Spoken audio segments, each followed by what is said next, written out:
আসসালামু আলাইকুম। Hello everyone, আশা করি তোমরা সবাই ভালোই আছো।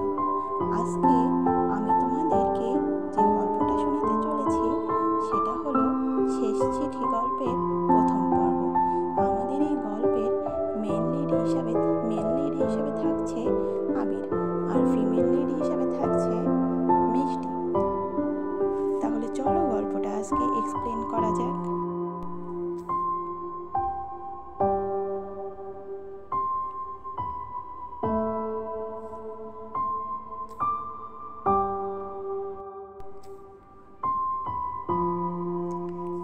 বছর পর আজ আবার নিজের হোস্টেলে ফিরছে আবির। নিজের গাড়ি চালিয়ে আসছে আবির। রাস্তায় চাকার ঘূর্ণনের সাথে সাথে মনে ভিড় জমাচ্ছে অগণিত স্মৃতি মিষ্টির সাথে। প্রতিটি স্মৃতির কেন্দ্রবিন্দুতে যেন একটিই নাম, মিষ্টি। মিষ্টির সাথে কাটানো মুহূর্তগুলো যেন একের পর এক ভেসে উঠছে আবিরের চোখের সামনে।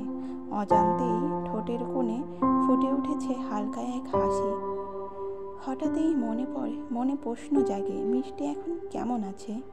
কতদিন দেখি না ওকে। আবিরের মনে পড়ে তার কাছে মিষ্টির একটি ছবি ছিল। গাড়ি থামিয়ে মানিব্যাগ বের করে খুঁজতে শুরু করে সে। চারপাশ নিঝুম, আকাশ মেঘে ঢাকা। মনে হচ্ছে প্রকৃতিও আজ আবিরের সাথে মন খারাপ করে বসে আছে। কিন্তু হায়, মানিব্যাগে ছবিটি নেই। হাত কাঁপতে কাঁপতে খুঁজতে থাকে, তবু কিছুই মেলে না। এক সময় হতাশ হয়ে আবির মাথা নিচু করে বসে পড়ে।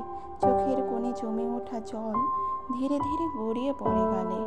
সেই কান্না দেখার মতো কেউ নেই, শুধু নির্জনতা আর ভারী হাওয়া।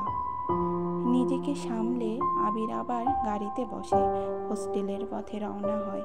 সেখানে পৌঁছে গাড়ি পার করে সোজা চলে যায় পুরনো পরিচিত সিকিউরিটি আঙ্কেলের কাছে। আকাশের রং আরো গাঢ় হয়ে এসেছে। দূরে বিদ্যুৎ চমকাচ্ছে। আবির মনে মনে ভাবে, হয়তো আজই আমাকে ফিরে যেতে হবে। ঝড় শুরু হতে দেরি নেই, তাই তাড়াতাড়ি সবার সাথে দেখা সেরে নেওয়ার সিদ্ধান্ত নেয় সে। আর এখানে আমরা আমাদের আজকের ড্রামাটা শেষ করছি।